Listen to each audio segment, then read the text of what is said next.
은혜 받으실 하나님의 말씀은 신약 289페이지 고린도후서 4장 7절에서 11절까지 말씀이 되겠습니다.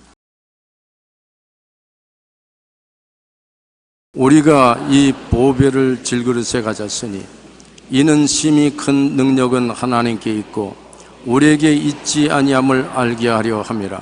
우리가 사방으로 우겨쌈을 당하여도 쌓이지 아니하며 답답한 일을 당하여도 낙심하지 아니하며 박해를 받아도 버림받지 아니하며 거꾸로 뜨림을 당하여도 망하지 아니하고 우리가 항상 예수의 죽음을 몸에 짊어지면 예수의 생명이 또한 우리 몸에 나타나게 하려 함이라. 우리 살아있는 자가 항상 예수를 위하여 죽음에 넘겨지면 예수의 생명이 또한 우리 죽을 육체에 나타나게 하려 함이라. 아멘.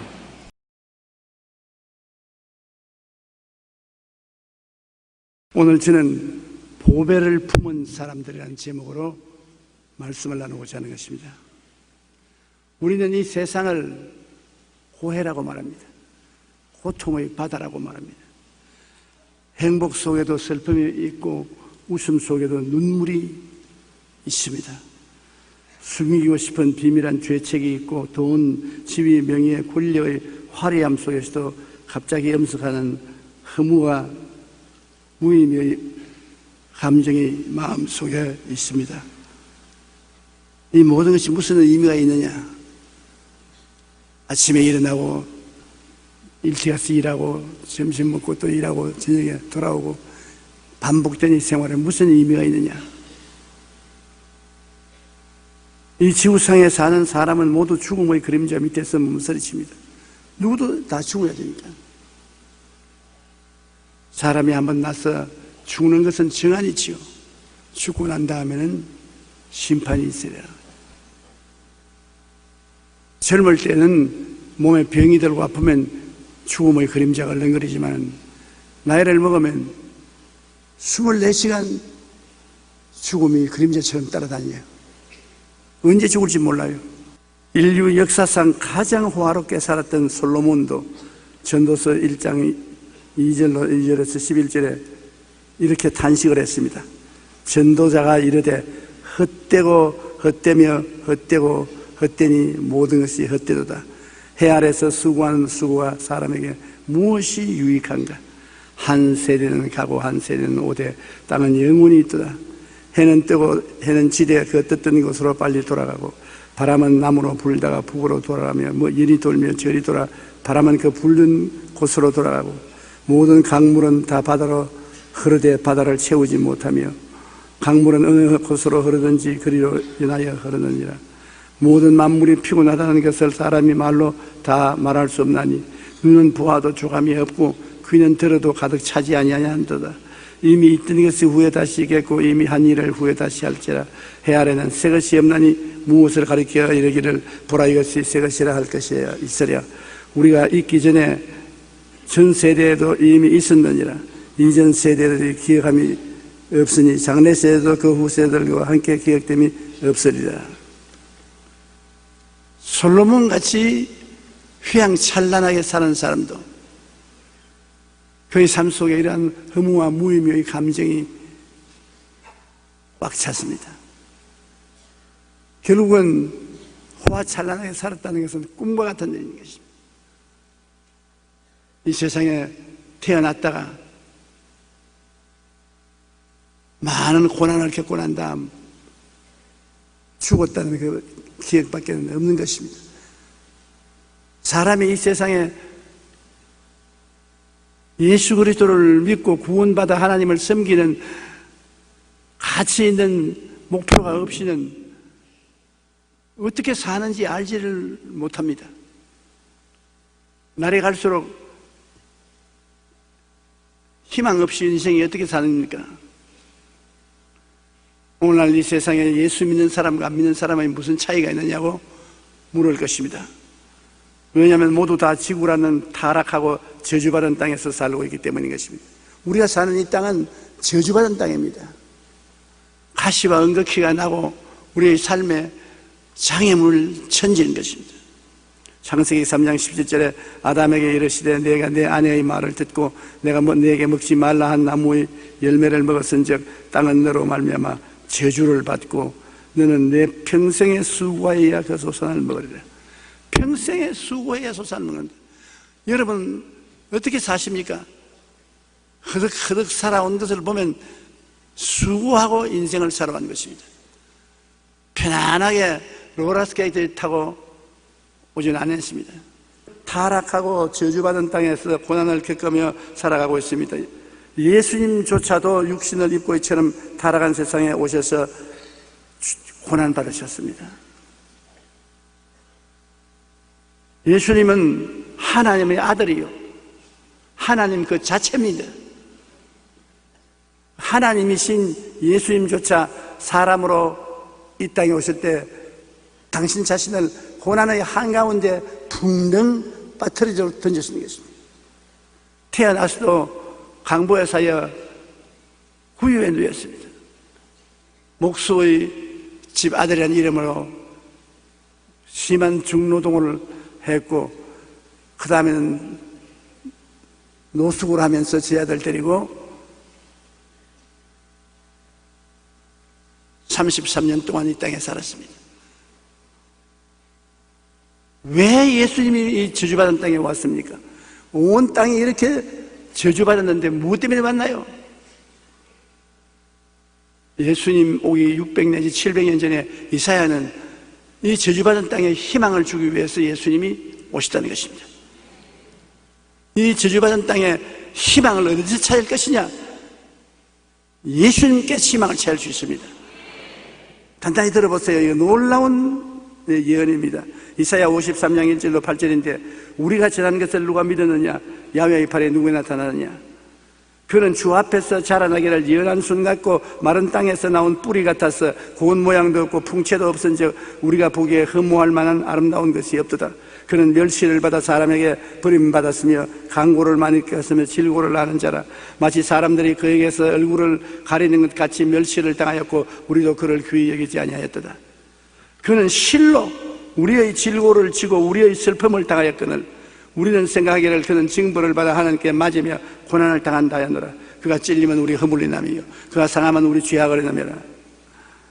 그가 징계를 받으면 우리는 평화를 누리고 그가 채찍에 맞음으로 우리는 나음을 받았도다. 우리는 다 양 같아서 그릇 행하여 각기 책일러 왔거늘 야훼께서는 우리 모두의 죄악을 그에게 담당시키셨도다. 그가 곤욕을 당하여 괴로울 때에도 그의 입을 열지 아니하였으며 마치 도수장으로 끌려가는 어린 양과 털 깎는 자 앞에서 잠잠한 양같이 그의 입을 열지 아니하였도다. 그는 곤욕과 시문을 당하고 끌려갔으나 그 세대 중에 누가 생각하기를 그가 살아있는 자들의 땅에서 끊어지면 마땅히 형벌받을 내 백성의 허물 때문이라 하였으리요. 결국 이 세상의 희망은 우리 위해서 십자가에 죽어주신 예수님밖에 없다는 것입니다. 이 세상의 부귀의 영화 공명이 우리에게 희망이 되지 않습니다. 오늘 있다 내일 없어질 세상의 부귀의 영화가 희망이 안 됩니다. 우리에게 영원한 희망이 될 수 있는 것은 예수님입니다. 왜? 예수님이 그만한 대가를 지불했습니다. 예수님이 쉽게 우리의 구주가 된 것이 아니잖아요. 십자가에 못 박혀 고난당하는 모습 여기에 분명히 기록해 놓지 않습니까? 저가 찔리면 우리 허물이 열리나며 저가 상하면 우리 죄악을 인하며 저가 징계를 받으면 우리가 평화를 누리고 저가 채찍에 맞으므로 우리가 나음을 입었다. 우리가 다 어린 양같이 그릇 행하여 각기 책임을 갖거든 우리 무리의 죄악을 저에게 담당시켰다. 그러므로 예수님을 쳐다보면 우리 마음에 변화가 오지 않을 수 없습니다.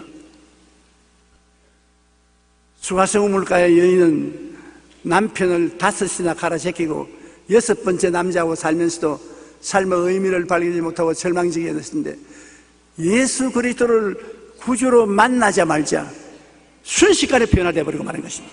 시간이 걸리지 않았었습니다. 완전히 새로운 인생이 되고 마는 것입니다.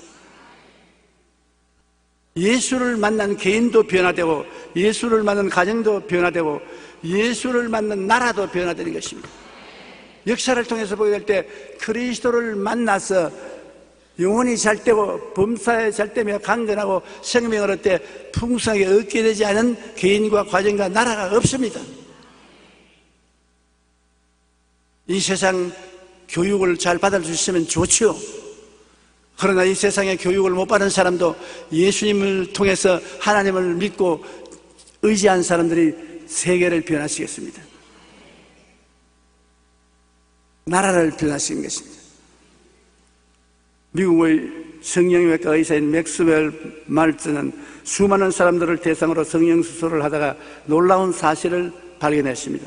우선 사람들은 성형수술로 자신의 외모가 아름답게 되면 성격이나 인격도 갑작스럽게 변한다는 것입니다.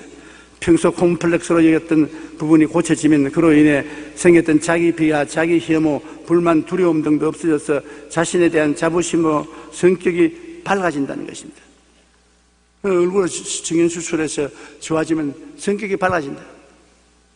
그러나 더욱 놀라운 사건은 아무리 성형수술이 잘 돼서 얼굴이 몰라볼 정도로 아름다워져도 마음은 달라지지 않더라는 것입니다. 감정은 달라지더라도 근본적인 마음은 나쁜 사람은 여전히 나쁘고 악한 사람은 여전히 악하고 거짓말쟁이는 성형수술을 해놔도 여전히 거짓말하더라는 거죠. 그래서 그런 인생의 변화는 마음을 통해 이루어진다는 것을 깨닫고 얼굴을 성형수술하지 말고 마음을 성형수술하라고 말했습니다. 맞습니다. 외형이 아무리 아름다워져도 그 안에 예수님이 없으면 아무 소용이 없어요.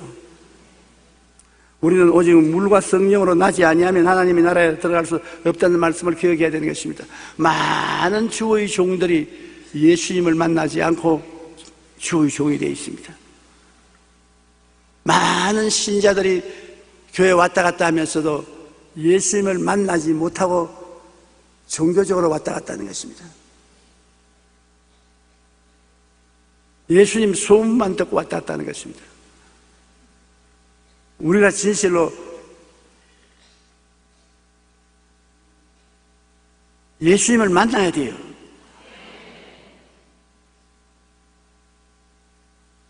예수를 안 믿는 사람은 그리스도와 무관하지만 그리스도를 믿는 사람은 그리스도를 인격적으로 만나서 그리스도로 말미암아 인생이 달라진 것을 말하는 것입니다. 성경 요한복음 3장 5절에 사람이 물과 성령으로 나지 아니하면 하나님의 나라에 들어갈 수 없느니라. 물과 성령으로 거듭난 사람이 천국 시민권을 얻게 되고 천국에 들어갈 수 있게 되는 것입니다. 요한복음 6장 44절에 나를 보내신 아버지께서 이끌지 아니하면 아무도 내게 올 수가 없으니 오는 그를 내가 마지막 날에 다시 살리리라. 그리스도의 역사는 그와 만나는 사람을 통해 나타나는 것입니다. 그렇기 때문에 우리는 안 믿는 사람과 뭐가 다르냐? 안 믿는 사람은 종교는 가지고 있을지 몰라도 예수님을 못 만난 사람입니다. 그러나 믿는 사람은 예수를 만난 사람이요 예수님을 마음속에 모시고 있는 사람인 것입니다. 친구 두 사람이 만나서 참 친했기 때문에 같이 늘 술 먹고 도박하고 놀러 다니는데 얼마 있다가 한 친구가 술도 먹지 않고 도박도 하지 않고 놀러도 안 갑니다. 그래서 다른 친구가 야 너 어떻게 됐니? 병들었지 않느냐? 너 잘못됐지 않느냐? 왜 이렇게 변했느냐? 내가 변한 것이 아니야. 주인이 달라졌어. 무슨 주인이 달라졌노? 전에는 세상과 마귀가 내 마음속 주인이었는데 세상과 마귀가 하자는 대로 따라 했는데 내가 교회에 가서 말씀을 듣고 회개하고 예수님을 마음속에 새로운 주인으로 모시더니 아버지 하나님을 나의 하나님으로 가슴에 모시들어서 이제 내 마음속에 아버지와 아들 예수님이 주인이 되어 있기 때문에 하나님 아버지와 예수님이 좋아하는 일을 하네. 내가 술을 안 먹으면 하나님 아버지와 예수님이 좋아해. 우리 주인이 좋아해. 도박하지 않고 놀러 안 다니면 내 속에 주인이 좋아해. 주인이 바뀌었어. 그러니 그 안 믿는 친구가 이해를 못합니다. 주인이 바뀌다니. 내내 너는 넌데 무슨 주인이냐. 그 사람은 안 변했어도 속 사람은 변했네. 주인이 달라졌어. 그래, 예수를 믿는다는 것은 우리가 수양과 도덕을 닦아서 변하는 것이 아닙니다. 주인이 달라진 것입니다. 이래서는 언제나 달라진 주인이 우리를 끌고 가요. 그러므로 주인이 달라졌기 때문에 주인과 같이 있으면 주인 성격을 담게 돼요.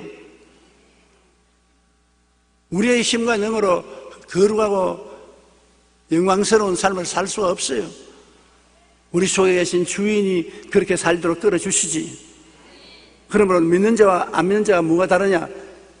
믿는 자는 마음속에 주인이 하나님 아버지와 예수님이 되어 계시고, 안 믿는 자는 그 주인이 세상과 마귀가 주인이 되어 있는 것입니다.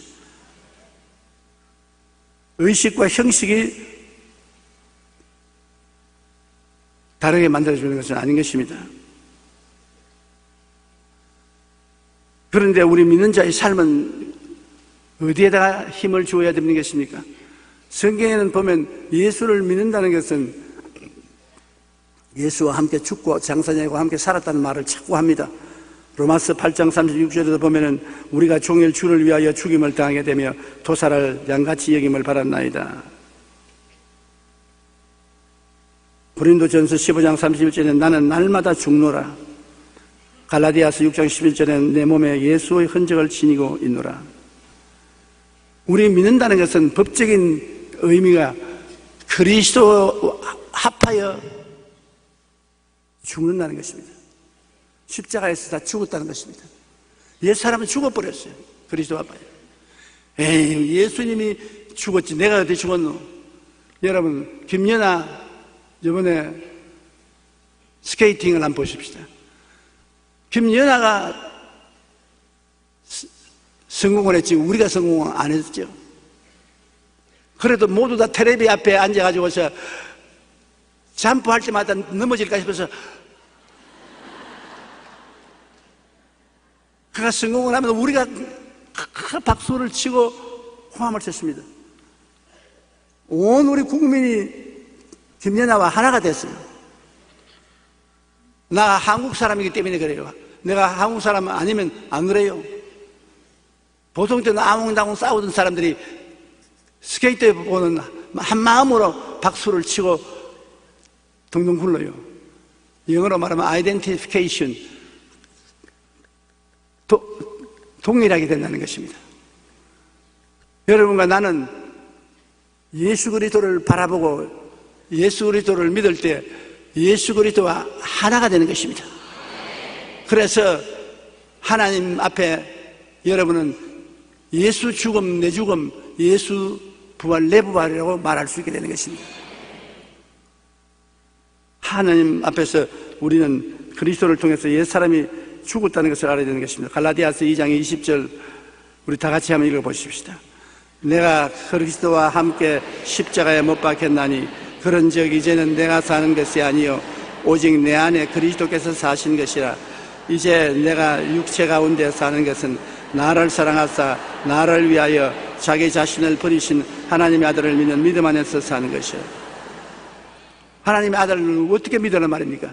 내가 그리스도와 함께 죽었다고 믿으라는 것입니다. 우리 기독교 신앙이란 예수님 통해서 우리는 옛사람이 죽었고 장사 지내고 말았다고 믿는 것입니다. 나는 죽었다. 난 장사 지내고 말았다. 그러므로 내 옛사람에 대해서 하나님도 왈가왈부 안 하시고 마귀도 왈가왈부 안 한다. 죽어버리는데 죽고 장사 지내야 되고 그리스도 안에서 부활해서 부활의 생명을 가지고 산다. 그걸 믿는 것입니다. 기독교 신앙이란 믿음으로 신앙하는 것이 기독교 신앙이지 행위로 하는 것이 아닙니다. 주님 진리를 알지니 진리가 너희를 자유케 하려고 했는데 이 진리를 알고 우리 자유를 얻어야 되는 것입니다. 여러분, 내 세상에서가 내 육체는 내 노력을 하지 않았는데도 불구하고 십자가를 쳐다볼 때 성령의 능력으로 그리스도와 하나가 되어서 죽어버리고 마는 것입니다. 그리고 새 사람이 되어 자라나게 된 것입니다. 그러므로 이 깨달음을 늘 가져야 되는 것입니다. 늘 예수 그리스도를 통해서 나는 옛사람이 죽었다. 그러므로 나는 옛사람으로서 세상에 살지 않는다. 옛사람 죄, 옛 불의와 추악, 옛 질병, 옛 저주, 옛 죽음의 노예가 되지 않는다. 나는 그리스도 안에서 새롭게 되었다. 이 깨달음이 빛으로 온 사람은 그 깨달음 속에 살아야 되는 것입니다. 여러분은 그리스도 십자가를 통하여 이미 죽고 장사장이 되어 용서받고 의로운 사람이 되어야 되는 것입니다. 여러분은 거룩하고 성결한 사람이 되는 것입니다. 십자가에서 같이 채찍에 맞음으로 병을 다 청산해버리는 것입니다. 십자가에서 저주를 다 벗어버린 것입니다. 십자가에서 죽고 이미 부활해버린 것입니다. 그 빛을 마음속에 늘 비추며 살아야 되는 것입니다. 고린도후서 4장 6절에 어두운 데 빛이 비치리라 말씀하셨던 그 하나님께서 예수 그리스도의 얼굴에 있는 하나님의 영광을 아는 빛을 우리 마음에 비추셨느니라. 예수 그리스도의 얼굴에 하나님이 이 진리를 깨닫는 빛을 비추어 주었다는 것입니다. 여러분은 그리스도 안에서 여하간 오중보험과 삼중 축복을 받은 사람이 것입니다. 영혼이 잘됨같이 범사의 잘됨에 강건하고 생명을 얻되 풍성에 얻도록 축복을 받아버린 것입니다. 그리스도를 보고 깨달아야 됩니다.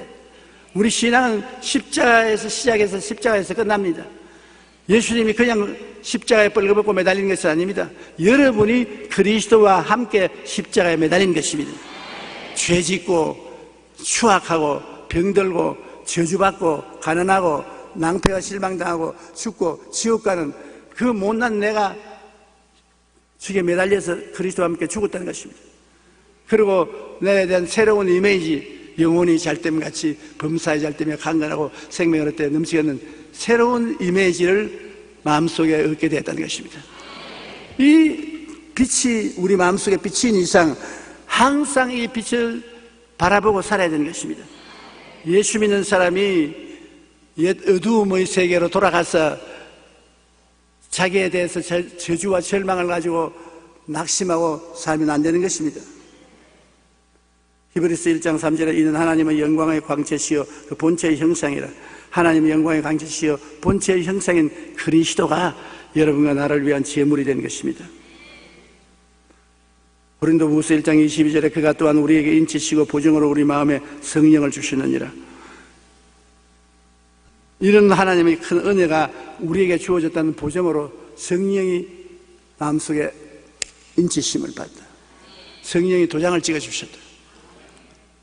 여러분은 하나님 앞에 섰을 때 하나님, 아, 너 성령이 도장 받았구나.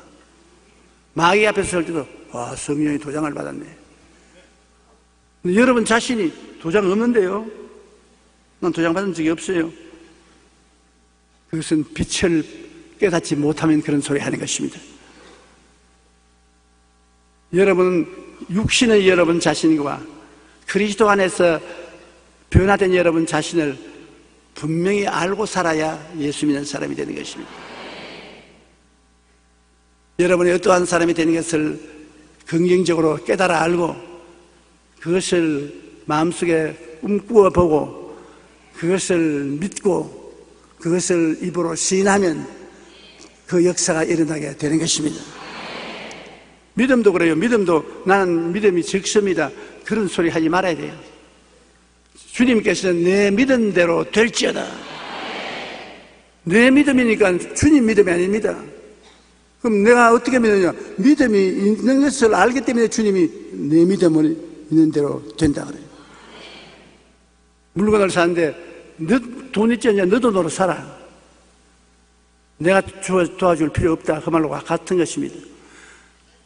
여러분이 믿으려고 하면 믿고 안 믿으려면 안 믿을 수 있습니다. 그렇기 때문에 베드로가 물에 빠졌을 때 주님께서 믿음이 적은 자여 왜 의심했느냐? 의심을 하고 믿음이 적게 된 것은 베드로였어요.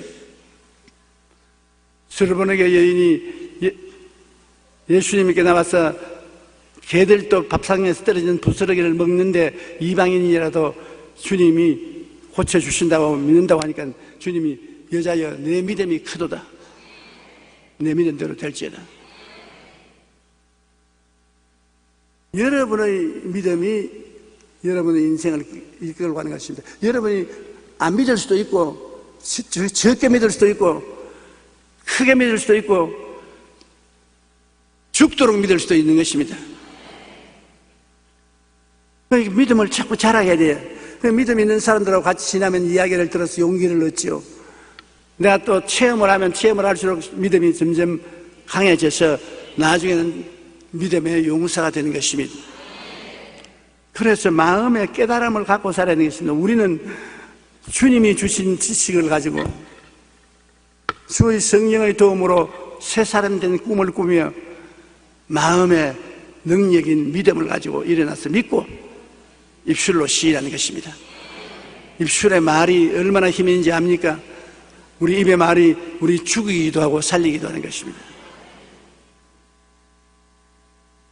죽고 사는 권세가 혀에 있는 것입니다. 그러므로 말도 여러분께서 관심을 가지고 선택적으로 해야지 무지막지하게 말을 해서는 안 되는 것입니다. 그렇게 50년을 그렇게 설교했지만은 우리 성도들이 교회 안에서 아멘 하시고 난 다음 교회 밖에 나가면 다 잊어버려요. 건망증이 얼마나 심한지 몰라요. 잊어버리지 말고 여러분 눈에는 아무 정이 안 보이고 귀에는 아무 소리 안 들리고 손에 잡히는 건 없어도 항상 주의 말씀을 따라서 없는 것을 있는 것 같이 말하십시오. 아브라함이 자식도 없는데 아브라함 많은 민족의 조상 사례를 사라 많은 자식의 여주 자식도 없는데 이미 말을 바꾼 것처럼 여러분도 항상 여러분의 생활 가운데 없는 것을 있는 것 같이 부르십시오. 그러면 그 길로 하나님의 성령이 이끌어가는 것입니다. 긍정적으로 생각하고 긍정적으로 꿈꾸고 꿈은 다 꿀 수 있잖아요. 그리고 내가 믿기로 결심을 하고 그건 우리의 의지에 달렸으니까 믿기로 결심을 하고 없는 것을 있는 것 같이 말하고 그러면 초자연적인 능력이 다가오게 되는 것입니다.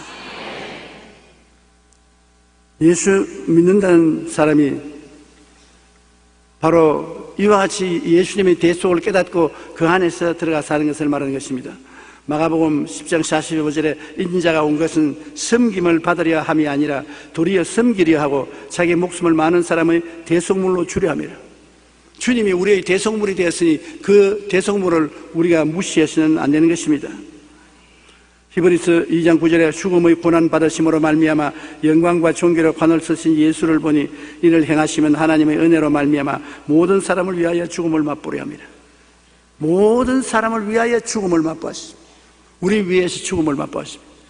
그 열매가 우리 생활 속에 나타나야죠. 아무 목적도 없이 주님이 십자가에 죽은 것은 아니니까 주님이 죽으신 열매가 나타나기 위해서는 여러분이 마음에 비추어져서 깨달음을 얻어서 깨달아야 되는 것입니다. 선교사 허슨 테일러가 중국 내지에서 개척하며 선교하고 있을 때 한 청년이 그에게 물었습니다. 신자가 되는데 몇 년이 걸립니까? 테일러 선교사는 그 청년에게 램프의 심지에 얼마 동안 불을 붙여서 빛을 바라보니까 이렇게 물었습니다. 청년은 그야 심지에 불이 붙는 순간부터 빛을 내지요. 테일러 선교사는 청년의 손을 잡고 이렇게 말했습니다. 바로 그것입니다.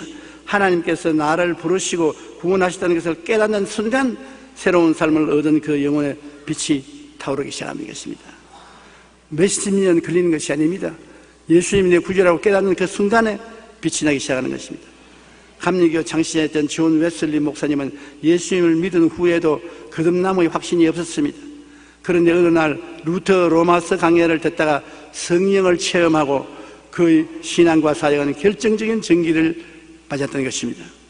우리의 구원은 예수님을 구주로 믿는 순간에 즉시 얻게 되는 것입니다. 구원받은 우리들은 점점 빛을 받아서 그 구원의 의미를 알게 되고 그 구원이 우리에게 주는 축복을 점점 더 크게 받아야 되는 것입니다.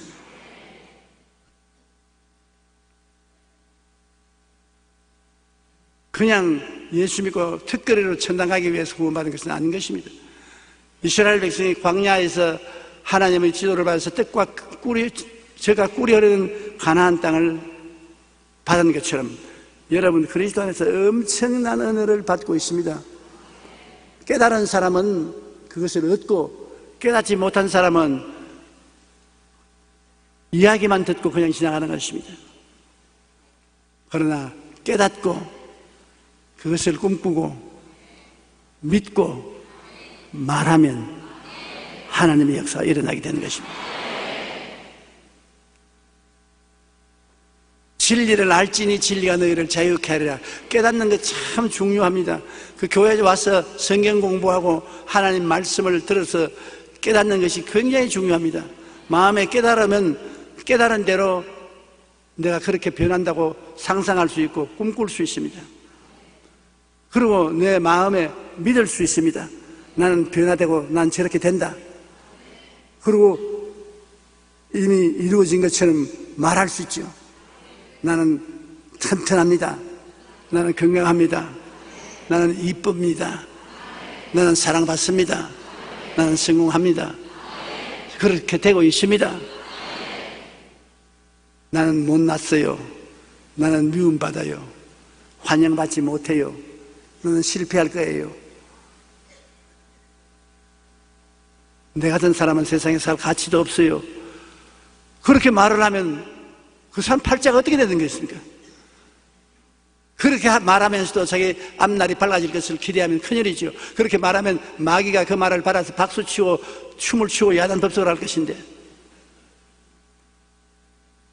그러므로 여러분은 예수를 믿자 말자 구원을 받지만 구원을 받고 난 다음에 여러분은 영혼이 잘 되고 범사에 잘 되며 강건한 넓은 세계로 들어가야만 되는 것입니다. 그것이 여러분에게 이미 성경에 주어졌은 것입니다. 그것을 소유할 수 있는 길이 생각으로 깨닫고 마음으로 꿈꾸고 믿고 입술로 고백하면 그것을 소유할 수 있는 것입니다. 내일은 오늘보다, 다음 달은 근본보다, 명예는 금년보다 더욱 30배, 60배, 100배로 향상하는 사람이 될 수가 있습니다. 그러므로 우리는 어떠한 사람이냐? 이 보배를 질그릇에 가진 사람인 것입니다. 우리 질그릇 형편없 질그릇이었습니다. 나이면 질그릇 얼마냐? 과학자가 우리가 가치가 얼마나 나는지 분석을 해서 산소, 탄소, 수소, 칼슘 이것을 다 계산해 보니까 1,000원, 한 사람의 물건 값은 1,000원밖에 안 돼요. 그러나 우리 예수 믿는 사람은 그 물건 값으로 그렇게 따지면 안 되는 것입니다.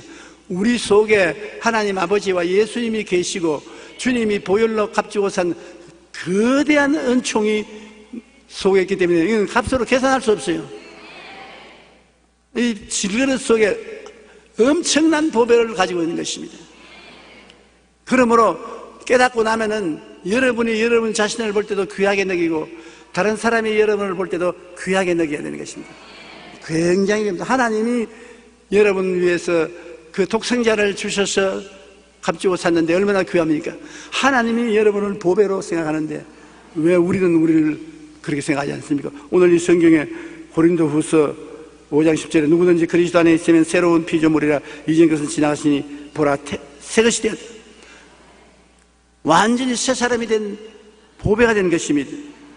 베드로전서 2장 9절에 너희는 택하신 족속이요 왕같은 제사장들이요 거룩한 나라요 그의 소유된 백성이 되고, 하나님이 택하신 족속이 되고 수많은 사람 중에 하나님이 내 백성이라고 택하시고 왕같은 제사장이요 왕노릇한다. 여러분 환경을 지배하는 왕노릇하고 하나님께 예배드리는 제사장이 되고, 여러분이 바로 하나님의 나라입니다. 하나님이 거룩한 나라요 하나님의 소유된 백성인 것입니다. 천국이 여기 있다 저기 있다 하지 말이 천국은 너희 안에 있다. 우리 속에 이미 천국이 이루어지는데 우리가 그것을 소유하지 못하고 있을 따름인 것입니다. 우리가 얼마나 보배라는 사람이라는 것을 깨달아 알아야 돼요. 고린도후서 6장 9절로 10절에 있는 말씀 우리 소리 내서 한번 읽어보십시다. 하나 둘 셋. 무명한 자 같으나 유명한 자여, 죽은 자 같으나 보라 우리가 살아있고, 징계를 받는 자 같으나 죽임을 당하지 아니하고, 근심하는 자 같으나 항상 기뻐하고, 가난한 자 같으나 많은 사람을 부유하게 하고, 아무것도 없는 자 같으나 모든 것을 가진 자로다. 이게 바로 여러분과 저인 것입니다. 무명한 자 같아도 유명합니다. 하나님이 아는 사람이 됐으니 유명하지 않아요. 시시한 사람들이 알아주는 건 무슨 소용이 있어요? 하나님이 내 아들아, 내 딸아 알아준대. 굉장히 유명한 사람이지. 이러므로 여러분, 우리 자신의 가치를 우리가 알고 그것을 인정해야 되는 것입니다. 아니 예수 믿고 난 다음에도 환경이 안 달라지는데, 환경이 달라지는 것이 아니라 우리가 달라지고 난 다음에 환경이 달라지는 것입니다. 고린도후서 4장 8절로 11절에 우리가 사방으로 움켜쌈을 당하여도 쌓이지 아니하며, 답답한 일을 당하여도 낙심하지 아니하며, 박해를 받아도 버림받지 아니하며, 거꾸로 떨어짐을 당하여도 망하지 아니한다. 환경이 달라진 것이 아니라 우리가 달라졌기 때문에, 사방에서 우리를 우겨 싸도 옛날 같으면 우겨 쌓이는데 쌓이지 않아요. 옛날 같으면 답답한 일을 당하면 낙심할 것인데 이제 낙심하지 않아요. 박해를 받아도 버림받지 않고, 옛날에는 외로워졌는데 지금 외롭지 않아요. 아무리 박해해도 즐겁고 기뻐해요. 발을 걸어서 망하게 해도 안 망해요. 우리가 달라졌습니다. 그러므로 환경이 달라진 게 아니라 여러분 자신이 달라졌다는 것을 알아야 되는 것입니다. 그 다음에 이 말씀을 여러분께서 어렵지만은 꼭 기억해 있어야 되는 것입니다. 우리가 항상 예수의 죽음을 몸에 짊어지면 예수의 생명이 또한 우리 몸에 나타나게 하려 함이라. 우리 살아있는 자가 항상 예수를 위하여 죽음에 넘겨지면 예수의 생명이 또한 우리 죽을 육체에 나타나게 하려 함이라. 우리가 항상 예수 죽음을 몸에 짊어지라는 것은 십자가와 일체가 되라는 것입니다. 매일같이 예수 죽음 내 죽음, 예수 부활 내 부활, 예수 성천 내 성천. 그러면 예수님과 나와 분리해서 생각하지 말라는 것입니다. 한번 따라 말씀해서, 우리가 항상 예수의 죽음을 몸에 짊어지면 예수의 생명이 또한 우리 몸에 나타나게 하려 함이라. 십자가를 쳐다보고 예수 죽음 내 죽음이라고 내가 확실히 시인을 하면은 예수 부활이 내 부활이 되어 임한다는 것입니다. 그러면 우리 예수 믿는 것이 이론적인 것이 아니라 체험적인, 내가 십자가를 쳐다보고 주님 나는 예수 그리스도와 더불어 죽었습니다. 그러면 곧장 부활의 생명이 내 것이다. 예수 죽음 내 죽음, 예수 부활 내 부활인 것입니다. 그러므로 그리스도를 위해서 고생을 많이 하면 그리스도의 축복도 많이 오고, 그리스도를 위해서 힘든 일을 많이 하면 주님이 그것을 할 수 있는 더 많은 힘을 주시고, 그리스도와 우리가 하나가 되어 사는 것입니다. 살고 죽는 것이 하나가 되어지는 것입니다. 빌립보 4장 14절에 내게 능력 주신 자 안에서 내가 모든 것을 할 수 있느니라. 주님이 능력을 주심으로 우리는 주님의 능력에 의지해서 큰 일을 할 수 있는 것입니다. 독일의 문호 괴데에 가서는 파우스트라는 책에서, 파우스트는 문학가이자 법학자이고 철학자이자 신학자였습니다. 그럼에도 그는 인생 문제에 부딪혀 마음에 심각한 고민을 하다가 결국 살아갈 희망을 잃어버리고 자살하려고 했었습니다. 그런데 부활절의 종소리가 나면서 그에게 하나님의 음성이 들렸습니다. 내 문제로 내가 죽었고 나를 통하여 너도 죽었으니 내가 부활했는데 너는 왜 부활 못하냐? 내 문제로 내가 죽었고 내가 부활했는데 왜 너는 부활 못하니? 이것은 무슨 말이냐면, 너가 예수 죽은 것을 몸에 짊어지면 예수의 생명도 나타날 것 아니냐? 왜 예수 죽음 내 죽음이 안 되느냐? 내 문제로 내가 죽었다. 너도 나와 함께 부활했다. 한번 따라 말씀해주세요. 내 문제로 예수님이 죽으셨다. 그러므로 나도 예수님과 함께 부활한다. 이게 우리 신앙인 것입니다. 야, 내 문제 때문에 예수님이 2000년 전에 죽어서 이미 다 청산했으니 이제는 예수님의 부활을 내가 체험하고 산다. 우리가 매일 기도할 때도 부활의 능력으로 기도하고, 찬송을 할 때도 부활의 능력으로 찬송하고, 믿을 때도 부활의 능력으로 믿을 수 있는 것은 이미 다 이루어졌기 때문인 것입니다. 그 후 파우스트는 기쁨과 소망을 얻어 새 삶을 시작할 수 있었다고 말합니다. 예수 기쁨, 내 기쁨, 내 예수 소망, 내 소망이 되기 때문인 것입니다.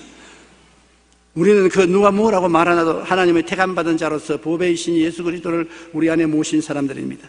이러한 우리의 정체성을 분명히 깨달을 때 우리는 어떤 환경도 이겨내고 풍성한 삶을 누릴 수가 있게 되는 것입니다. 우리는 방독 유리 상자 안에 사는 것이 아니라 병균이 득실거리는 세상에서 삽니다. 그러나 이 모든 병균을 이기신 예수님을 모시고 있기 때문에 우리 속에 계신 예수님이 우리에게 영원한 승리를 주시는 것입니다. 우리는 승리자가 아닙니다. 내 속에 있는 예수님이 승리자인 것입니다. 예수 승리, 내 승리. 그러므로 예수님과 같이 살아야 되는 것입니다. 우리가 이 보배를 질그릇에 가졌으니 이는 심히 큰 능력은 하나님께 있고 우리에게 있지 아니함을 알게 하랍니다. 우리는 질그릇에 불과하지만 그 속에 보배가 있고 심히 큰 하나님의 능력이 들어가 있는 것입니다. 무능하고 버림받을 인생이 아닙니다. 휴지 쪽지 아닙니다. 여러분 자신을 아십시오. 안 믿는 사람과 나와 뭐가 다르냐? 나는 얼마나 가치가 있는 거냐? 나의 신분은 어떠한 신분이냐? 그리스도 안에서 이것을 알고 그에 따라서 살아야 되는 것입니다. 그럴 때 여러분이 깨달은 그 빛이 여러분의 인생을 영원히 변화시키게 될 것입니다. 우리 기도하겠습니다. 사랑이 많으신 우리 하나님 아버지요, 우리가 종교적으로 예수를 믿고 의식과 형식적으로 예수님을 믿고 교회에 왔다 갔다 한 삶을 사는 것이 너무나 많습니다. 그러나 실제로 예수님은 육체로 오셔서 실제로 십자가에서 내 때문에 죽으셨고 내 때문에 장사 지내셨고 내 때문에 부활하셔서 내 때문에 성천하시고 내 때문에 성령을 보내셔서 내 때문에 내 속에 와 계십니다. 예수님을 인하여 살아야 됩니다. 예수님으로 인하여 구원받고 예수님으로 인하여 거룩하고 예수님으로 인하여 치료받고 예수님으로 인하여 축복받고 예수님으로 인하여 마귀를 이기고 예수님으로 인하여 부활해야만 하는 것입니다. 예수 죽음 내 죽음, 예수 부활 내 부활, 그리스도의 은혜를 깨닫고 소유하고 살게 도와주시옵소서. 우리에게 깨달음을 주시옵소서. 우리에게 새로운 모습을 바라보게 도와주시옵소서. 보라 새것이 되었다고 자기 모습을 새롭게 보게 도와주시옵시고 믿음으로 살게 도와주시옵소서. 눈에는 아무 증거 안 보이고 귀에는 아무 소리 안 들리고 손에 잡히는 게 없어도 믿게 도와주시옵소서. 내가 믿고 싶으면 믿고 안 믿을 것이면 안 믿습니다. 믿게 도와주시옵소서. 없는 것을 있는 것 같이 말하며 살게 도와주시옵소서. 방정맞은 말, 저주받은 말 하지 말게 도와주시옵소서. 축복받는 말, 성공의 말을 하게 도와주시옵소서. 예수님 이름으로 기도합니다. 아멘. 은혜 받으실 하나님 말씀은 구약 성경 열왕기상 19장 1절에서 8절 말씀까지가 되겠습니다.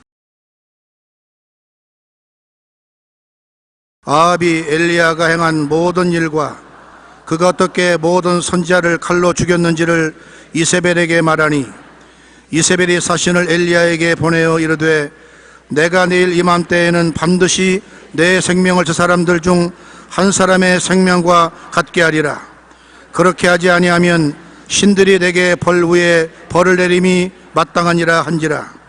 그가 이 형편을 보고 일어나 자기의 생명을 위해 도망하여 유다에 속한 브엘세바에 이르러 자기의 사환을 그곳에 머물게 하고 자기 사신은 광야로 들어가 하룻길쯤 가서 한 로뎀나무 아래 앉아서 자기가 죽기를 원하여 이르되 야훼여 넉넉하오니 지금 내 생명을 거두시옵소서. 나는 내 주상 조들보다 낫지 못하니이다 하고 로뎀나무 아래 누워 자더니 천사가 그를 어루만지며 그에게 이르되 일어나서 먹으라 하는지라.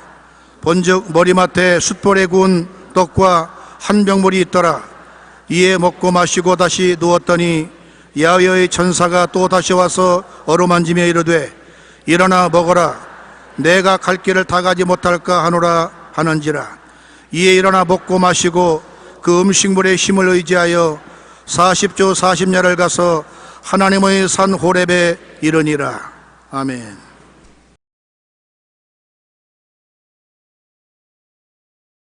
오늘 저는 제일 무서운 책은 스트레스이다, 이 제목으로 은혜를 나누고자 합니다.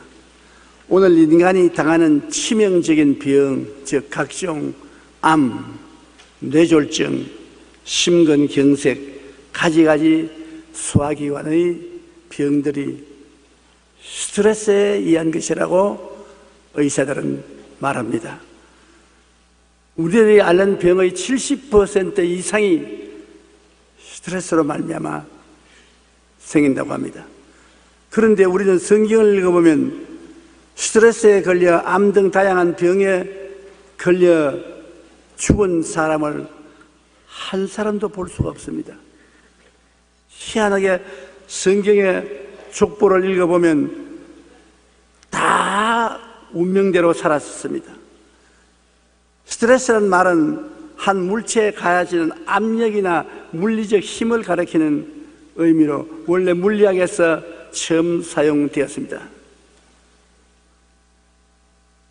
제가 공업학교에 기계과에 들어갔을 때 제일 먼저 배운 것이 스트레스 스트레인 엘롱게이션 다이어그램이라고 해서 물체에 압력을 가해서 그것이 견디는 한계점을 다이어그램으로 그린 것을 공부한 기억이 납니다. 그런데 이것이 의학적으로 사용되면 스트레스란 몸에 해로운 정신적, 육체적 자극이 가해졌을 때 그 살아있는 몸이 나타난 반응을 말합니다. 압력을 다가옵니다. 정신적인 압력, 환경적인 압력, 이런 압력이 다가오면 그것을 우리 몸이 견디내는 한계점을 스트레스로 말합니다. 우리나라의 한 연구에 의하면 내과계 입원 환자의 약 71%가 스트레스로 인해 발병하거나 악화되는 질환을 가지고 있다고 말합니다. 스트레스는 신경 내분비계의 변화를 일으키고 자율신경계의 이상, 면역력 저하 등을 일으켜 대부분 나쁜 질환에 영향을 미친다고 합니다. 스트레스가 계속 쌓이면 사람들은 우선 피로감이나 불면증이나 수면 과다, 식욕 저하 등 두통, 가슴 답답한 등의 신체 증상을 나타냅니다. 또한 불안, 우울, 짜증, 집중력 저하, 의욕 저하와 같은 정신적인 증상들이 나타나 이러한 현상이 심해지면 사회생활에 적지 않는 지장을 받게 되는 것입니다. 이처럼 오늘날 인간이 당하는 치명적인 병들은 거의 대부분이 스트레스에 의한 것입니다. 그러나 성경에는 스트레스로 인해 가지각색의 병에 걸려 죽었다는 기록을 찾아볼 수가 없습니다. 제가 스트레스에 관한 설교를 하려고 성경에 스트레스로 모범적으로 죽은 우리 선조가 있는가 아무리 찾아봐도 다 자기 명대로 살았지 스트레스에 걸려 병들어 죽은 사람이 아무것도 없어요. 암이 걸렸다, 관절염이 걸렸다, 폐병이 걸렸다, 병이 걸려서 죽은 사람이 한 분도 없습니다. 그러니 성경에 있는 우리 조상들은 새 스트레스를 받지 않았다는 것을 말하는 것입니다. 왜 스트레스에 걸립니까? 그냥 살면 되었지 왜 스트레스는 왜 걸려요? 우리가 살면서 여러 가지 어려운 시련과 환난과 고통을 당합니다. 그게 과도히 두려워하고 낙심할 때 그것이 우리에게 스트레스가 됩니다. 그러므로 예수님을 잘 믿고 기도를 많이 하는 사람은 상당히 스트레스를 견뎌낼 수 있습니다. 그러나 신앙이 없고 하나님을 의지하지 않으면 인간의 힘으로는 받침의 때 힘이 약해서 무게가 누르면 찌부러지고 마는 것입니다. 욥기 3장 25절에 보면 욥이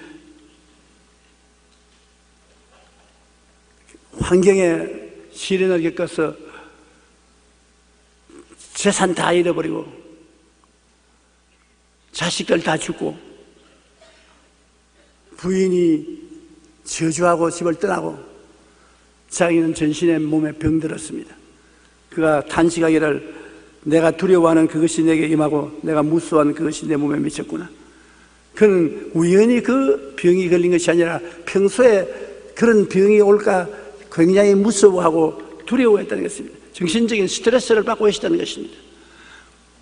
왜 그런 스트레스를 받았는지 알지 못하겠지만은 벌써 욥은 그런 굉장한 스트레스를 받고 있었는데 그것이 자기 생활 속에 그대로 이루어졌다고 말하는 것입니다. 문제의 심각성에 압도당하고 좌절하는 것입니다. 어떤 문제가 되면 그 심각성이 너무 크기 때문에 자기로 감당을 못합니다. 자기로서 도저히 그 어려운 염려, 근심, 불안, 초조, 절망 감당하지 못하니 그로 말미암아 쓰러지는 것입니다. 뇌일열이 걸리고 심장마비가 걸리고 위병이 걸리고 불안신경증이 걸리고 잠을 못 자고 쓰러지고 마는 것입니다. 여기에 엘리야 보십시오.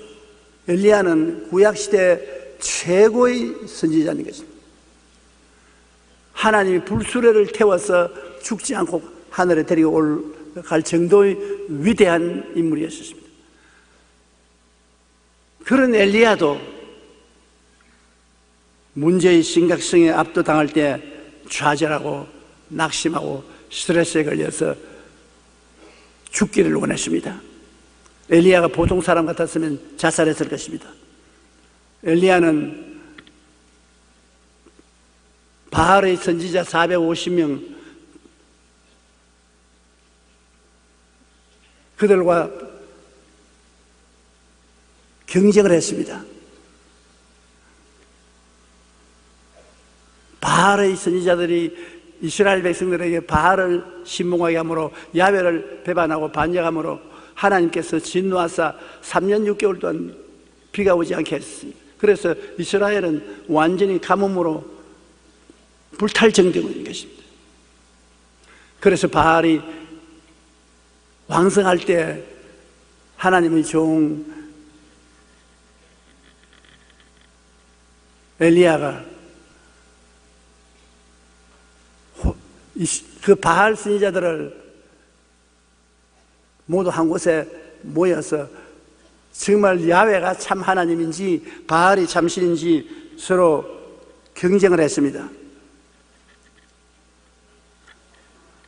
아합이 엘리야가 행한 모든 일과 그가 어떻게 모든 선지자를 칼로 죽였는지 이세벨에게 말하니 엘리야의 제단에 하나님이 불로 응답한 일들과 백성들이 바알을 보고 하나님만을 섬기기로 작정한 일과 백성들이 힘을 합쳐 도움으로 450명의 바알 선지자들을 다 죽인 사실과 그 결과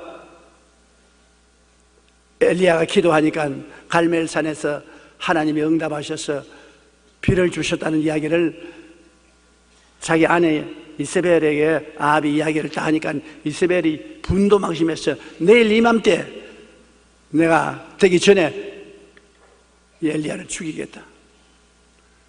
살아서 못 나간다. 이런 위대한 일을 한 엘리야가 마음을 놓고 있을 때 이세벨의 협박과 공갈을 들으니까 그만 무너졌습니다. 그러므로 자신할 사람이 아무도 없어요. 마음의 긴장을 놓고 있을 때 갑자기 굉장한 협박과 공갈을 당하니까 엘리야가 그 협박과 공갈에 견디지 못하고 일어나서 도망을 치고 거기에서 종을 두고 하늘로 하룻길을 걸어서 더 깊은 광야로 들어가서 로덴 나무 밑에 앉아서 죽기를 원했습니다. 이세벨이 사신을 엘리야에게 보내어 이르되 내가 내일 이맘때에는 반드시 내 생명을 저 사람들 중 한 사람의 생명과 같게 하리라. 그렇게 하지 아니하면 신들이 내게 벌 위에 벌을 내림이 마땅하니라 한지라. 이 말을 듣고 무서워하고 두려워했습니다. 무서움과 두려움은 우리의 마음속에 굉장한 스트레스가 되는 것입니다.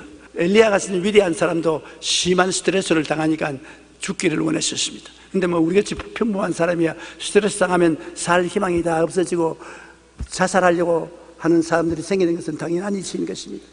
우리 오늘날 인생이 경험하는데 가장 참기 어려운 것이 스트레스인 것입니다. 스트레스는 우리의 모든 희망과 용기를 다 빼앗아가고 마는 것입니다. 좌절하고 절망하게 만드는 것입니다.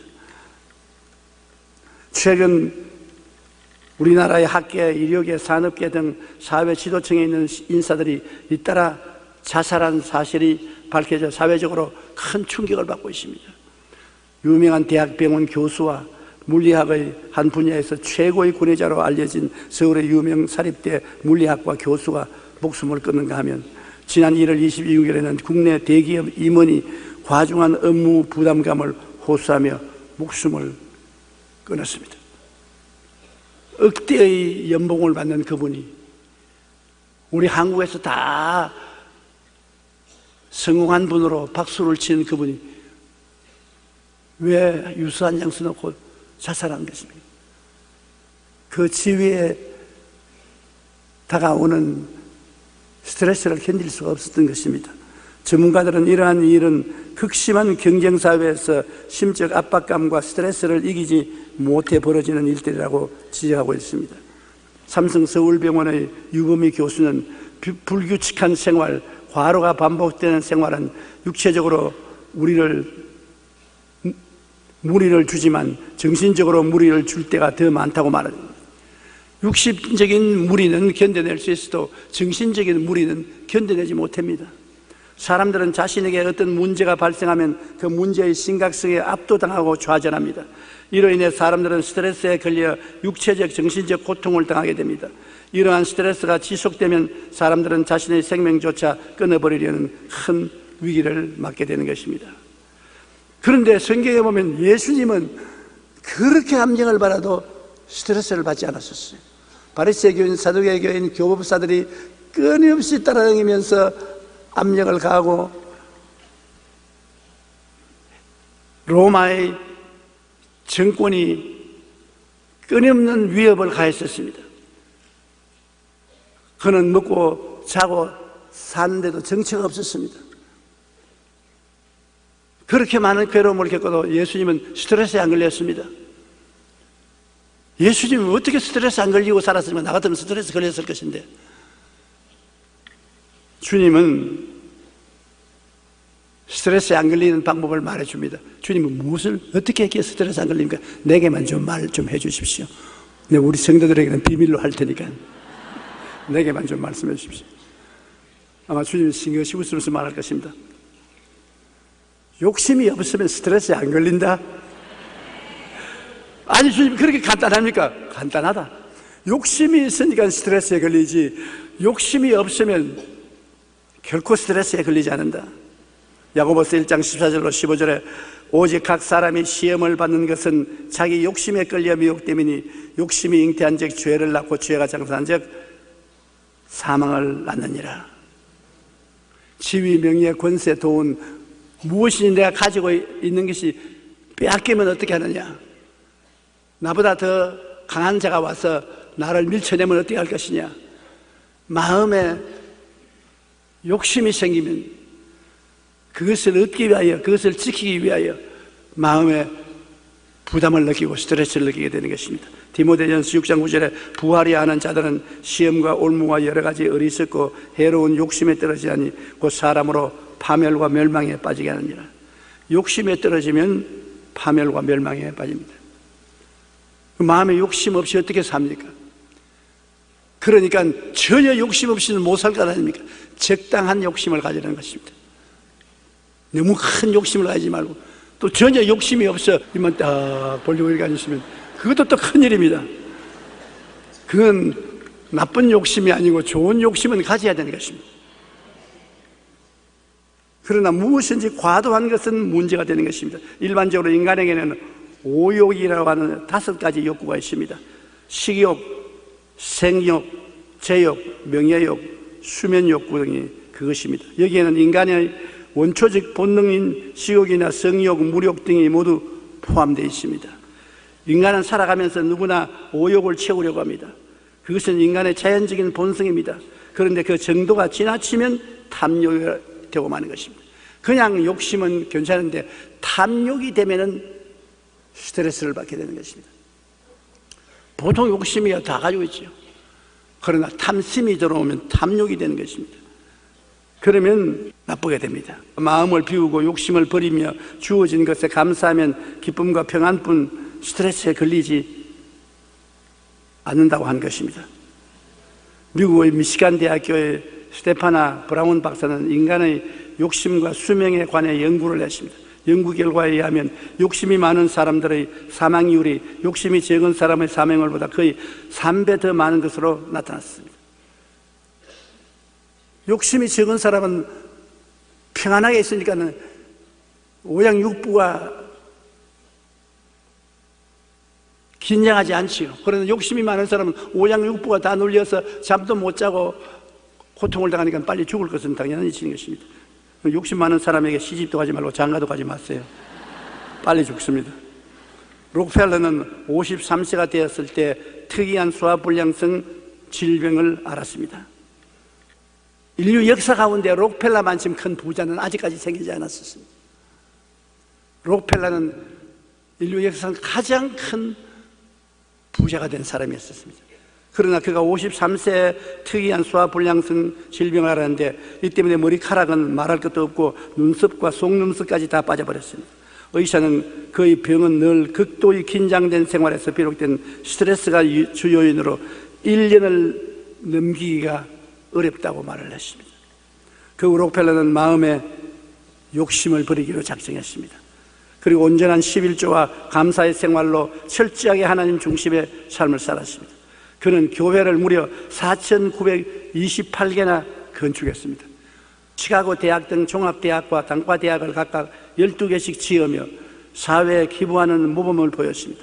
그는 1년밖에 살지 못한다는 선언을 받았지만 욕심을 버리고 하나님께 헌신해 98세까지 건강하게 살다가 갔었습니다.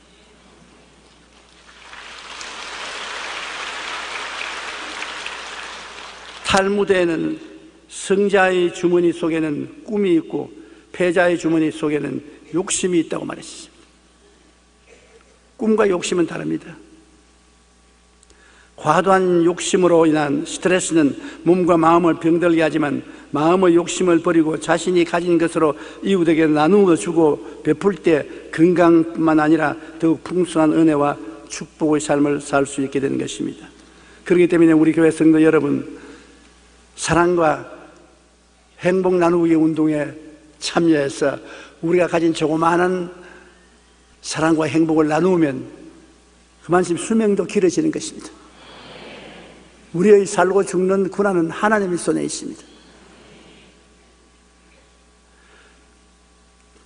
또 그뿐 아니라 모든 것을 맡길 수가 있어야 되는 것입니다. 우리가 스트레스에 안 걸리려면 모든 것을 맡겨야 돼요. 수고하고 무거운 짐을 내 어깨에 걸머지는 것, 내가 거기서 찌부러질 때 그 짐을 다른 사람에게 맡기면 나는 가벼워지지 않습니까? 인생의 짐을 주님께 맡길 수가 있어야 되는 것입니다. 그런데 그 짐을 맡긴다는 것이 그렇게 쉽지 않습니다. 마태복음 11장 28절에 수고하고 무거운 짐진 자들아 다 내게로 오라, 내가 너희를 쉬게 하겠다고 주님이 말씀하셨고, 시편 68편 19절에 날마다 우리 짐을 지시는 주라고 말했습니다. 날마다 우리의 짐을 지기를 원하시고 너희 염려를 다 주께 맡기라, 이는 그가 너를 돌봐주신다고 말하셨습니다. 하나님께서는 내가 너 짐 때문에 죽었는데 왜 내가 다 청산한 것을 내가 걸머지고 야단법석을 떠느냐, 그렇게 말합니다. 그러니 여러분과 나의 수고하고 무거운 짐은 2000년 전에 주님이 십자가에서 다 청산해버린 것입니다. 그런데 우리가 안 믿거든. 그거를 믿고 주님께 우리 짐을 맡기지를 못합니다. 예수님은 짐을 안 짊어지셨습니다. 예수님께서는 십자가에 못 박아 죽을 것을 생각하고 마음에 굉장히 번뇌로웠습니다. 그가 감람산에 기도하러 들어갈 때 제 아들에게 말씀하기를 내가 마음이 지금 분내로워 죽을 징이다. 그러나 예수님은 그 분내로 말미암아 스트레스에 걸려서 쓰러지지 않았었습니다. 그가 왜 그렇습니까? 마음에 괴로워 죽을 징인 것은 당연한 일입니다. 십자가에 못 박혀 죽는 것을 번이 알고 있으면서 나 십자가에 못 박혀 죽는다. 그건 정신 이상자지 보통 사람은 아닙니다. 보통 사람은 다 십자가에 못 박혀 죽을 그 고통을 마음속에 느낍니다. 미리 알고 있으니까. 현명한 사람일수록 더 뼈저리게 느낍니다. 난 십자가에 못 박혀 죽을 것이다. 그가 하나님 앞에 꿇어 엎드려 하나님이여 할 수만 있거든 이 잔을 내게서 옮기시옵소서. 그러나 내 뜻대로 마옵시고 주님 뜻대로 하시옵소서. 그게 비결인 것입니다. 내 뜻대로 마옵시고 아버지 뜻대로 하옵소서. 무엇이 내 고집대로 끝까지 하려면 스트레스에 걸립니다. 내가 면하면 좋겠는데 아버지가 면하는 것이 뜻이 아니면 아버지 뜻대로 하시옵소서. 그래서 내 짐을 아버지께 맡겨버리지. 스트레스가 왔지만은 아버지로 전달해버리고 말하는 것이죠. 아버지가 네가 십자가에 못 박혀 죽는 것이 내 뜻이라 좋습니다. 받아들이는 것입니다. 우리가 문제를 받아들이면 스트레스에 걸리지 않습니다. 그 운명에 대한 저항을 하고 그것을 벗어나려고 하고 그것을 이기려고 하니까 마음의 스트레스에 걸리는 것입니다. 그러므로 우리가 모든 것을 주님께 맡긴다는 것 굉장히 중요합니다. 빌립보서 4장 6절로 7절에 아무것도 염려하지 말고 다만 모든 일에 기도와 간구로 너희 구할 것을 감사함으로 하나님께 아뢰라. 그리하면 모든 지각에 뛰어난 하나님의 평강이 그리스도 예수 안에서 너희 마음과 생각을 지키시리라. 마음의 평강이 올 때까지 하나님께 부르짖어 기도하는 것입니다. 그러면 마음의 평안이 와서 마음을 점령해 준다. 요한복음 14장 27절에 평안을 너희에게 끼치노니 곧 나의 평안을 너희에게 주노라. 내가 너희에게 주는 것은 세상에 주는 것과 같이 아니하니라. 너희는 마음에 근심하지도 말고 두려워하지도 말라. 그러므로 우리 하나님은 우리가 염려, 근심, 불안, 초조, 절망을 갖기를 원치 아니하십니다. 우리가 스트레스에 걸리는 것 하나님이 참으로 원치 않습니다. 우리가 마음에 평안을 가지기를 원하시는 것입니다. 이 평안을 가지는 것은 우리 하나님께 우리의 짐을 맡기는 도리밖에 없습니다. 끊임없이 짐을 하나님께 맡기고 우리 가슴 속에 담아놓지 말아야 되는 것입니다. 우리 하나님과 우리와 함께하면 우리는 스트레스에서 이겨나올 수가 있는 것입니다. 저는 언젠가 열심히 목회하는 목사님들과 대화를 한 적이 있습니다. 한 분은 저에게 이렇게 말했습니다. 조 목사님, 저는 제 자신이 죽고 예수님만 내 안에 사시도록 아무리 노력해도 제 자신이 좀처럼 죽지 않는데 정말 어떻게 해야 될지 모르겠어요. 내가 죽고 예수님이 살아달라고 해도 안 되는데 어떻게 합니까?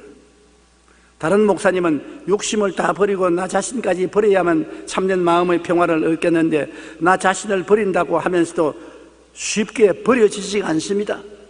늘 내 자신을 내가 짊어지고 다닙니다. 저도 그 목사님들의 말에 동감을 했습니다. 그러나 마음을 비우지 않는 한 마음의 평화를 갖기는 대단히 힘이 듭니다. 어떻게 되었든지 내 자신을 예수님과 함께 십자가에 못 박아야 됩니다.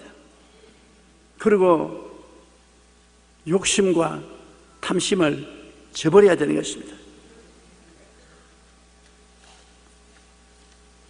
독일의 대문호였던 꾀테는 80세 이런 고백을 했습니다. 나는 단 몇 주 동안이라도 참으로 행복한 마음을 가진 적이 없었다. 내가 평안함을 느끼고자 할 때는 내 자아에서 벗어날 때뿐이었지만 오래가지 못했다. 세계적인 스카긴 꾀테가 80세 몇 주 동안 일생에 마음의 평안을 느꼈다. 그것도 자기 자아에서 벗어났을 때, 자기를 떠났을 때 평안을 느꼈다. 그러니 우리같이 위대한 조무래기는 마음의 스트레스를 받는 것이 당연한 일인 것입니다. 그러나 꾀테보다도 우리가 나은 점은 꾀테는 위대한 지성가였지만 우리 같은 신앙은 없었습니다. 우리는 예수님을 믿고 있는 것입니다. 우리 힘으로는 안 됩니다. 예수님 덕분으로 됩니다. 그러므로 예수 죽음 내 죽음, 예수 부활 내 부활, 예수 생활 내 생활이 되고 예수님께 완전히 의지해서 살면 그로써 우리 마음속에 평안을 얻을 수가 있는 것입니다. 예수님을 의지해서 탐욕도 버리고 예수님을 의지해서 무거운 짐도 다 맡기고 우리가 평안을 누릴 수가 있는 것입니다. 우리가 스트레스에 걸리지 않으려면 욕심을 버리고 마음을 비워야 하는데 예수님은 이 세상에 사시면서 전혀 스트레스에 들지 않으셨습니다.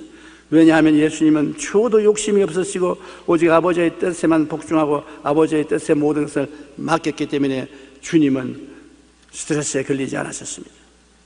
그런데 엘리야는 스트레스에 걸렸습니다. 엘리야는 잠시 동안 방심을 했습니다. 이제 바알 선지자들과 싸워서 이기고 그들을 다 450명이나 잡아서 죽이고 비가 오지 않은 이스라엘에 기도해서 비를 오게 하고 했으니 이제는 안심하고 이스라엘 백성들을 주께로 이끌어 나갈 수가 있다고 생각했었습니다. 그것이 방심이었습니다. 방심을 하고 있을 때 스트레스가 기습을 해 들어와서 그는 완전히 자신을 잃어버리고 말았던 것입니다. 그렇게 위대한 선지자가 아무도 만나지 아니하고 광야로 도망을 쳐서 요르단 밑에 들어누워서 죽기를 원했습니다. 요사이 말하면 자살하기를 원했습니다. 주님, 이만하면 되었으니 나 생명 거두어 주시옵소서. 열왕기상 19장 5절로 7절에 로뎀나무 아래 누워 자더니 천사가 그를 어루만지며 그에게 이르되 일어나서 먹으라 하는지라 본적 머리맡에 숯불에 구운 떡과 한 병 물이 있더라. 이에 먹고 마시고 다시 누웠더니 야훼의 천사가 또다시 와서 어루만지며 이르되 일어나 먹어라. 내가 갈 길을 다 가지 못할까 하노라 하는지라. 광야에서 아무도 만나지 않고 잠만 자고 깨어 먹고 마시고 했습니다. 그런데 여기 보면 천사가 와서 어루만져 주었다. 그 참 중요한 것입니다. 우리가 고통스러워 괴로울 때 가까운 사람이나 먼 사람이나 와서 마음을 어루만져 주는 건 참 중요합니다. 마음의 고통스러운 이야기를 다 들어주고 위로해주고 격려해주고 어루만져 주는 것, 그 치료를 가져오는 것입니다. 지금 스트레스 당해서 고통당하는 사람을 보고 꾸짖고 욕해서 아무 소용이 없습니다. 될 대로 되라고 하는 사람에게 뭐 꾸짖어봤자 무슨 소용이 있습니까? 위로해주고 격려해주고 어루만져 주는 것입니다. 천사가 와서 엘리야를 어루만져 주었습니다. 어떻게 머리를 쓰다듬어 줬는지 얼굴에 뽀뽀를 해줬는지 마사지를 해줬는지 그 방법은 말을 안 했어요. 그냥 어루만져 주었다고 말하는 것입니다. 그러므로 남편 여러분, 부인이 짜증을 내거들랑 스트레스에 걸려서 그렇습니다. 어루만져 주세요. 잔소리 하지 마라. 뭘 그가 야단이야 그러지 말고 잘 어루만져 주세요. 그 방법은 나는 몰라요. 여러분이 알아서 하세요. 아내 여러분, 남편이 세상에 나가서 경쟁사회에서 고통을 당하고 스트레스에 걸려서 집에 들어와서 탄식한테 잔소리를 자꾸 하면 점점 스트레스에 더 걸립니다. 어루만져 주세요. 머리를 쓰다듬어 주고 무릎 벽에 해가지고서 좀 쓰다듬어 주세요. 그렇게 주면 스트레스에서 많이 벗어날 수 있는 것입니다.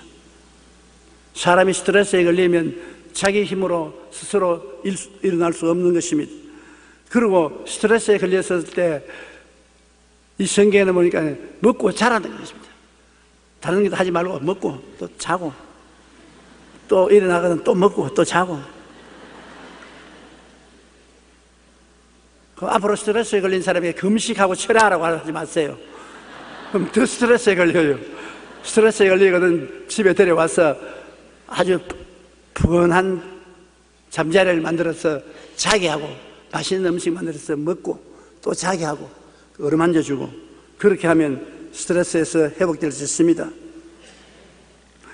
고린도후서 1장 4절에 보면 우리의 모든 환난 중에서 우리를 위로하사 우리로 하여금 하나님께 받는 위로로서 모든 환난 중에 있는 자들을 능히 위로하게 하시는 이로다. 위로 굉장히 필요하지 않습니까? 우리가 환난을 당할 때 주님이 와서 위로해 주신다. 요한복음 14장 16절 18절에 내가 아버지께 구하겠으니 그가 또 다른 보혜사를 너희에게 주사 영원토록 너희와 함께 있게 하시리니 그는 진리의 영이라 너희는 그를 아나니 그는 너희와 함께 거하시며 또 너희 속에 계시겠습니다. 내가 너희를 고아와 같이 버려두지 아니하고 너희에게로 오리라. 이 보혜사, 우리 쉬운 말로 말하면 컴포터, 위로자. 우리 예수 믿는 사람에게는 하나님이 위로자를 다 보내어서 보혜사 성령이 우리 속에 와서 계신 것입니다. 우리가 굉장히 괴로울 때는 성령이 우리를 위해서 위로의 역사를 베풀어 주시는 것입니다. 그래서 우리가 고난을 이길 수 있는 힘을 성령을 통해서 많이 얻을 수 있는 것입니다. 그 다음에 스트레스에서 벗어나려면 운동을 하는 것입니다. 운동 중에도 걷는 운동이 제일 좋습니다. 스트레스 해소의 제일 좋은 방법이 조깅인 것입니다. 하나님은 엘리야 보고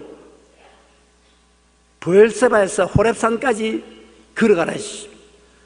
약 350km에서 400km 정도 됩니다. 그 길을 걸어가라, 조깅하라, 뛰든지 그냥 걸어가든지 자원 다리로 걸어가라는 것입니다. 운동 중에 제일 좋은 운동이 걸어가는 것입니다.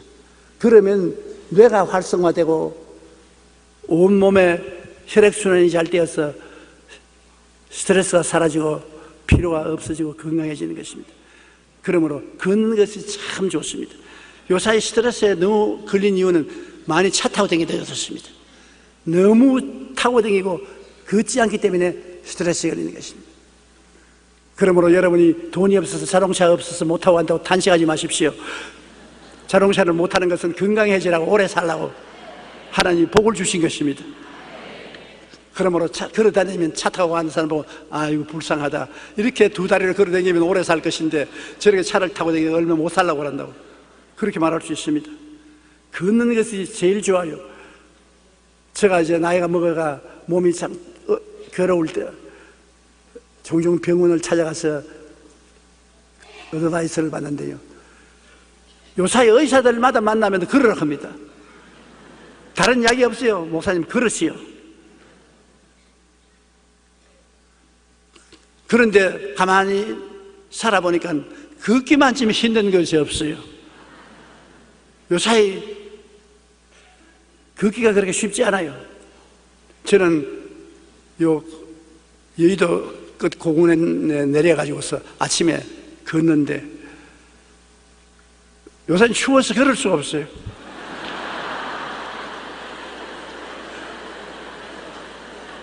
그러니 걸을 정도로 따뜻해지기를 기다리니까 한겨울 다가고 맙니다. 걸을 여가가 없어요. 그러나 하나님도 스트레스에 걸리고 우울증에 걸린 엘리야에게 운동을 하라고 그랬습니다. 골프 치라고 말 안 했어요. 너 가서 골프 쳐라, 수영해라, 철봉해라, 그러지 않으시고 누구든지 돈 안 들이고도 할 수 있는 걷는 운동을 하라는 것입니다. 그러므로 우리도 할 수만 있으면 걸읍시다. 열왕기상 19장 8절에 보면 이에 일어나 먹고 마시고 그 음식물의 힘을 의지하여 40주 40야를 가서 하나님 산 호렙에 이르니라. 40주 40야를 한 달 열흘을 걷고 나니까 스트레스 다 날아가 버리셨어요. 한 달 열흘만 걸으면 문제가 해결되는 것입니다. 잠언서 17장 22절에 마음의 즐거움은 양약이라도 심령의 근심은 뼈를 마르게 하느니라. 뼈를 마르게 하는데 걸으면 마음이 즐거워집니다. 그러면서 마음에 힘이 사라지고 즐거워지니까 양약이 되어서 영적으로 육신적으로 병이 다 없어지고 마는 것입니다. 산책이나 운동을 하는 것은 건강에 매우 좋습니다. 우리가 걸으면 뇌세포가 활성화되고 혈액순환이 잘 되어 건강에 좋아진다고 합니다. 하루에 13,000보를 걸으면 지방이 연소되고 혈액순환이 활성화되어 마음이 상쾌해지고 즐거워집니다. 마음이 즐거우면 우리 몸에서 그 어떤 세균도 막아낼 수 있는 호르몬이 분비되어 스트레스와 병으로부터 치료함을 받게 되는 것입니다. 많은 사람들이 이러한 걷기나 조깅으로 체력을 유지하고 건강을 지켜왔습니다. 12,000보 내지 13,000보. 여러분께서 마음의 결심을 하고 걸으십시오. 여러분이 그러면 저도 따라 걷겠습니다. 여러분이 안 걷기 때문에 제가 안 따라 걷죠. 우리 새해에는 걷는 운동을 많이 서로 격려해서 하십시다. 빌리그레햄 목사님도 늘 조깅으로 건강을 유지한다고 말하셨습니다. 과거 루즈벨트 대통령이나 역대 미국 대통령을 보면 걷기나 달리기를 해서 신체 건강을 유지했다고 말하고 있는 것입니다. 동의보감에 보면 건강을 위해서는 3보가 있어야 한다고 합니다. 식보, 약보, 행보인데 식보란 밥을 잘 먹는 것이고 약보는 보약을 적당히 먹는 것이고 행보는 많이 걷는 것을 말합니다. 밥도 잘 먹고 보약도 가끔 먹고 많이 걸으면 우리가 건강을 유지할 수가 있는 것입니다. 이처럼 산책이나 조깅을 하는 것은 심신의 피로를 풀고 마음을 상쾌하게 하여 스트레스를 해소할 수 있는 좋은 방법이 되는 것입니다. 그래서 하나님이 산 호렙에 가서 굴 속에 들어가서 엘리야는 영적으로 회복했습니다.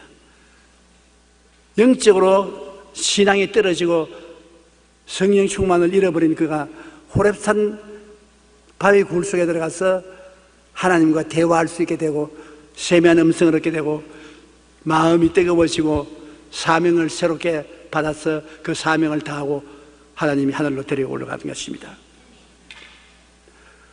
우리가 스트레스에서 해방되는 최후의 방법은 기도하는 것입니다. 신령한 은혜를 회복하는 것입니다. 성령을 충만히 받는 것입니다. 먹고 자고 그 다음에는 조깅하고 걷고 그 다음에는 오살리 기도원에 들어가서 기도해서 성령 충만 받고 하나님의 미세한 음성을 들으면 스트레스 굿바이, 완전히 스트레스에 해방될 수 있는 것입니다. 하나님의 음성이 마음에 들려올 정도로 하나님의 은혜를 받으면 스트레스가 그게 붙어 있을 수가 없는 것입니다. 엘리야는 하나님의 음성을 듣고 하나님의 소명을 마지막 받아서 그 소명을 실천하고 난 다음에 하나님이 엘리야를 회오리 바람을 통해서 하늘로 데리고 올라가 버리셨습니다. 우리는 뭐 살아서 하늘에 못 올라갈지라도 죽으라서라도 올라가면 그뿐입니다. 하늘은 똑같은 하늘이니까. 우리가 천국 갈 수 있다는 것은 마음에 큰 위로가 됩니다. 여러분, 우리가 언제 죽더라도 우리는 갈 곳이 있다. 삶의 목표가 있다는 것이 얼마나 좋은지 모릅니다. 삶의 목표가 없는 사람은 나이를 먹어갈수록 방황하고 허덕이는 것입니다. 허무와 무의미에 고통당하는 것입니다. 그러나 우리는 살아갈수록 우리의 목적지가 분명하므로 허무와 무의미에 시달리지 않습니다. 언제 죽더라도 겁은 좀 나지만은 그러나 천당 가는 겁니다. 생소한 곳에 가는데 겁이 안 날 때가 있어요. 그런 걱정할 것 없습니다. 예수님께서 너는 마음에 근심하지 말라. 하나님은 또 나를 믿어라. 내 아버지 집에 있을 곳이 많다고 말씀하셨어요. 주님이 오셔서 우리 손잡고 갈 테니 두려워할 것 없는 것입니다.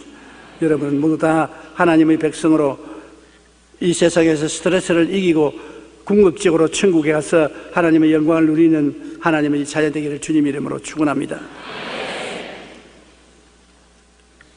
우리가 성경에 보면 엘리야와 엘리사가 길을 가며 말할 때 불수레와 불말들이 두 사람을 갈라놓고 엘리야가 해오리 바람을 타고 하늘로 올라갔다고 말하고 있는 것입니다. 오늘날 세계는 스트레스 공장입니다. 끝없는 경쟁과 긴장, 불안, 공포, 낙심 등 그러니 스트레스를 피해서 살아갈 도리가 없습니다. 그러나 주 예수님 삶을 따르면 모든 스트레스에서 벗어날 수 있습니다. 성경에는 이렇게 말하고 있습니다. 오직 야훼를 앙망하는 자는 새 힘을 얻으리니 독수리가 날개치며 올라감과 될 것이요 다른 박질하여도 곤비치 아니하겠고 걸어가도 피곤하지 아니하리로다. 달려갈지라도, 세상의 일에 쫓겨서 달려갈지라도 곤비하지 아니하며 스트레스에 걸리지 아니하고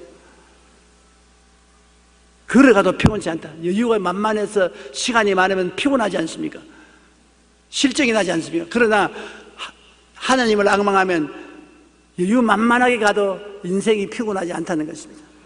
항상 하나님 안에서 영혼이 잘땡없이 범사에 잘되며 강건하고 생명을 얻되 풍성히 얻으며 살아갈 수가 있는 것입니다. 우리는 모두 다 이 스트레스 많은 세상에서 그리스도와 손을 잡고 탐욕을 저버리고 주님께 의지해서 스트레스를 이기고 살게 되시기를 주님 이름으로 축원합니다. 우리 기도드리겠습니다.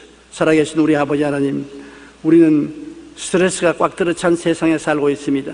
그러나 주님이 같이 계심으로 주님의 은혜에 의해서 탐욕을 버리고 하나님의 축복을 받아 살 수 있고, 주님께 수고하고 무거운 짐을 맡김으로 하나님의 능력을 받아서 살 수 있으므로 스트레스를 벗어날 수 있는 생활할 때 감사하고 찬송합니다. 하나님 아버지여, 오늘 이 가운데 스트레스 받은 사람이 있으면 모두 다 예수님께 짐을 맡기게 도와주시옵시고, 하나님의 은혜로 스트레스를 이기고 나아가게 도와주시옵소서. 주님의 위로를 받고 먹고 마시고 자고 깨고 함으로 평안을 누리고 우리가 걸어서 모든 필요를 다 털어버리고 새로운 삶을 살아갈 수 있는 우리들이 되고, 영적인 성령 충만을 회복해서 하나님의 백성으로서 승리하는 삶을 살게 도와주시옵소서. 예수님 이름으로 기도드립니다.